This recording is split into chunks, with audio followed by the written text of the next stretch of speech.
Welcome back. What's the difference between a narcissist and avoidant personalities? They might look the same, but they are not. Have you ever met someone who felt emotionally unavailable, cold, and distant, and you thought maybe this person must be a narcissist? But what if I told you that not all emotionally unavailable people are narcissists, but some of them are avoidantly attacked? And confusing these two can cost you years of your life, your sanity, and your self-esteem and self-worth or value. So today I'm breaking down the real psychological difference between a narcissist and avoidant personalities, why they feel similar but they operate from a very different inner worlds, and how can you tell them which one you are dealing with before you get attacked.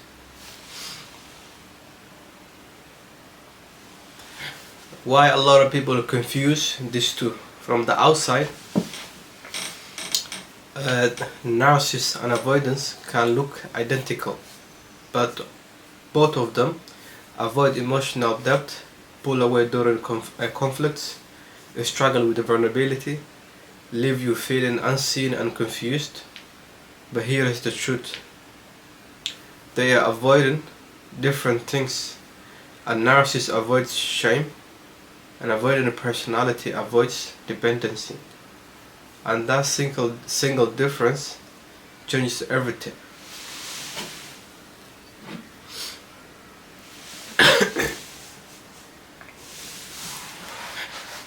Okay, now let's simplify it. The narcissist inner voice says, I must be special, admired, above others, or I am nothing. Their self-worth is external. They need validation, attention, status, control, and to them, people are like mirror. The avoidant inner voice says, I must be self-reliant at all times. I am safe when I don't need anyone. Their self-worth comes from self-reliance. Closeness feels like overwhelming, unsafe, and they feel like they have lost their freedom. People are like pressure. One moves towards people to regulate their self-esteem. The other moves away from people to regulate safety. Now you might ask yourself, how do they connect with other people? Of course, we are not an island. We are social animals and we are wired for connection. Narcissists in relationships always love bomb in the beginning. They mirror your values so they can easily gain your trust, and this creates intense emotional highs. But then over time, slowly, they devalue you. Once you are attacked, they want admiration, not intimacy. Avoidant in relationships are emotionally reserved. They keep things on the surface level, they pull away when closeness increases, and they become distant after vulnerability. They want the connection, but they also fear it. Now, how do they react to criticism? This is one of the clearest giveaways.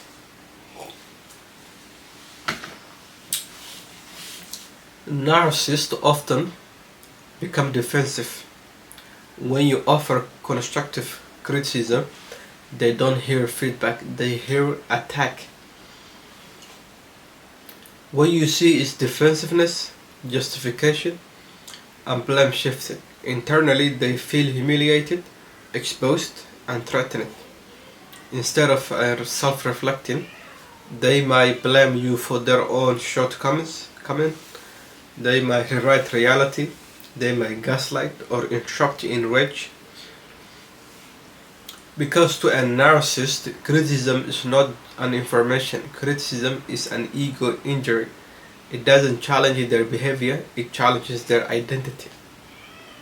Avoidant personalities, they often shut down, they withdraw, they go quiet, they might minimize the issue. To a avoidant person, criticism equals emotional overload. Narcissists are emotionally volatile. They swing between grandiosity and insecurity. They feel empty without attention.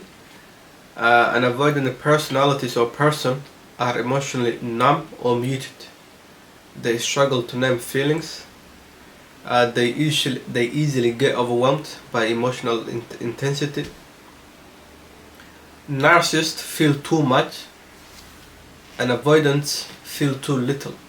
Narcissists, they feel too much about themselves, and avoidants feel too little because they shut it down. Narcissist breakup trigger narcissistic injury and the need to win. They may hoover, stalk, or smear you, or smear campaign, or they may replace you quicker. But they don't miss you; they miss how you make them feel. An avoidant person breaks up feel like a relief. They might disappear without any closure, and they rarely chase. They miss you, but the relief overrides longing. Narcissist empathy is selective, and accountability feels like a threat. They also blame other people for their own behavior. An avoidant person have empathy, they feel guilt, but they also avoid emotional responsibility. One likes empathy and the other avoids expressing it. Now, where does this behavior come from? Narcissism is conditional love, performance-based value. They were given either excessive praise or criticism, and emotional inconsistency.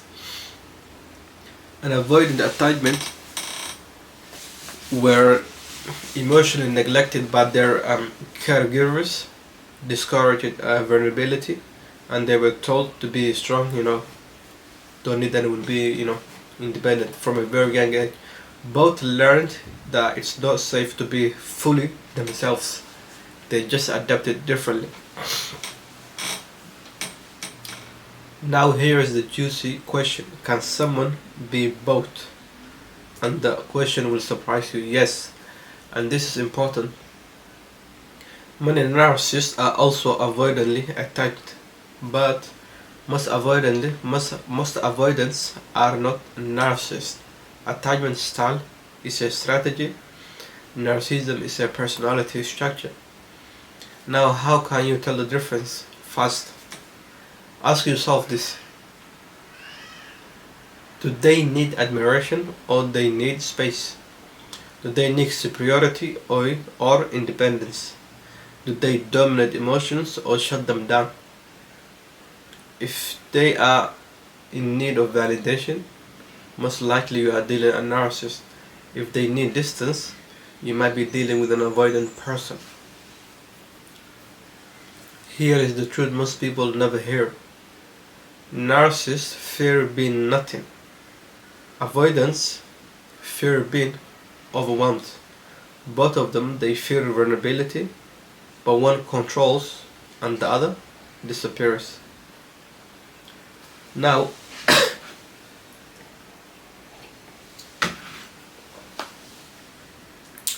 if this helped you understand someone or helped you understand yourself,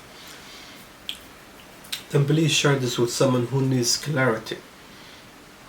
Confusion is not love, distance is not mystery, but consistency is the real attraction. If this video helped you name something you have lived through, please subscribe, like, share, and comment, because understanding narcissism is not just an insight, it is a freedom. Until next time, stay safe, stay strong, and take care. Bye bye.